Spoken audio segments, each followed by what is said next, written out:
开始学道、修道、办道，知影爱培养道德、化解习性，做厝内底人的好模范，为后代子孙留一个好德行，就要对即仔开始，伫厝内底做一个真正有道的人，才有可能建立一个道化的家庭。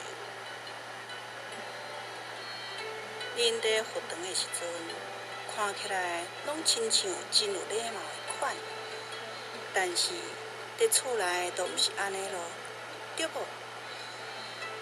恁如果对爸母无尽着孝道，对兄弟手足无尽着体度，对朋友嘛无守信用，对同修是不仁不义，请问你的道伫倒位呢？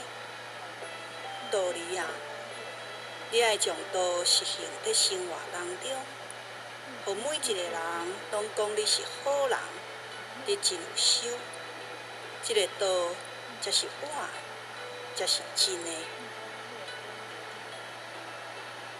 古早的圣贤，倒一个毋是真忠真孝呢？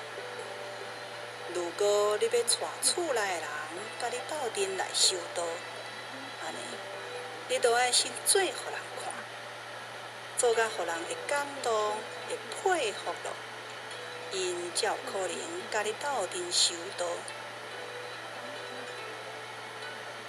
孝悌是白羊弟子的基本功课，如果含即门功课都拢做无好咯，安尼你要安怎去成全人呢？要安怎来代天宣化呢？又搁要如何来推广道化家庭、道化世界呢？所以为师才要讲，孝悌是白羊弟子的根本。